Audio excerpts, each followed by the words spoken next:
Hi, I'm Chabin, a bereavement counselor with Agape Healthcare again. Today we're going to talk more about grief during the holidays. Yeah. And I'm Christina Colombo. I'm a bereavement counseling intern here at Agape Healthcare. So, Ellen, we're recording outside, right? Because one of the things that I think we both engage in with taking care of ourselves is going outside, going for walks, being in nature. Right. How does being in nature help you when you're grieving? I just think getting the fresh air and hearing the birds and looking at the beauty of Colorado, it's just a really healing, grounding experience being outside. Yeah, and for me too, and the sunshine. We're lucky to live somewhere like Colorado where the sunshine most days of the year. And for me, getting even 20 minutes of sunshine a day is really helpful for my overall well-being. It definitely is. So we wanted to talk more about what you can do for yourself during this stressful time that's difficult for everybody without a death loss. So some of the things that we think that are super important is that you don't expect too much from yourself at this time. So, yeah, having some compassion and grace for yourself right now, and giving yourself just time to get things done, making time to care for yourself is really important. And also just being patient with yourself, not putting too much pressure on yourself to have the holidays be like holidays before. This holidays season's going to look it and being okay with that. Yeah, I mean, not only might we be dealing with a death loss, which means, some of our traditions may have changed and we're grieving, but it's also we're in the middle of a pandemic, so we're not going to be together. And how do I take care of myself in this time with those two things going on? Exactly, exactly.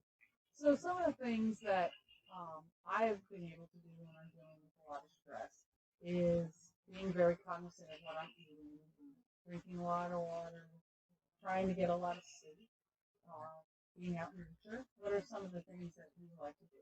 Yeah, I like to do all of those things are important, and for me, hydration is really important, and sleep, and trying to eat the best that I can, which can be a challenge this time of year as well, with a lot of sweets going around, a lot of food items, but making sure I'm giving myself a time to balance that. So not indulging too much, but not restricting either. Like I want to enjoy the holiday season as much as I can.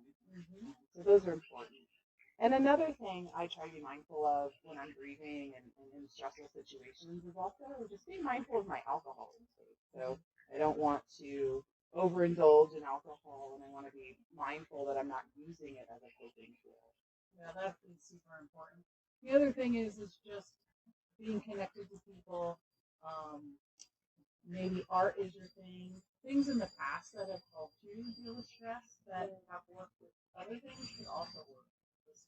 So absolutely, art is really important, or whatever your hobbies are, finding time for those. I like to read. So sometimes what I do when I really need to engage in some time for myself is I like coffee too. So in the morning, I take some extra time to enjoy my coffee and maybe read a book or a short story or something. Maybe write or journal as well. Those are things that I like to do. Yeah, those are great ideas. Another thing that really helps is breathing. Just taking big, deep belly breaths and being cognizant of that also. That you don't want to be holding your breath and adding more stress to your body. Right. Getting that extra oxygen can just help lower our anxiety, lower our stress levels, and really ground us in moments where we're feeling overly stressed, overwhelmed, or really anxious. Yeah. Other things that might be helpful too right now, and we're in the middle of a pandemic, and in a normal time we might say like spending time with other people, but that's not necessarily an option right now. One of the things that I have been doing recently is scheduling like virtual calls with people I care about, and just trying to connect, even just two or three of us getting together for an hour to chit chat, to catch up, to tell jokes, and just enjoy ourselves and try to be together even when we can't be physically together. Yep.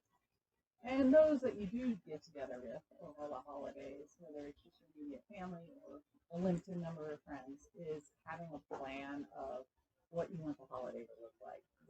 This holiday season not going to look the same due to the pandemic, but also dealing with a death loss, it can be extra challenging. So figuring out what traditions you want to keep and ones that maybe you'll do 2-3 years from now. Yeah, planning ahead is so important. Not only planning for the holiday, but planning some time to care for yourself. This can be a really busy time of year, and it can feel hard to find time for yourself. And so even if you have to put, a 15-minute meeting on your calendar that's just for you to go for a walk or to read or to breathe, whatever that looks like for you. And for everybody, that's different. Right, definitely. Well, thank you, Ellen. I hope that you continue to take care of yourself throughout the holiday season. Thank you. You too. Take care and come back for more in our Coping with Grief through the holidays.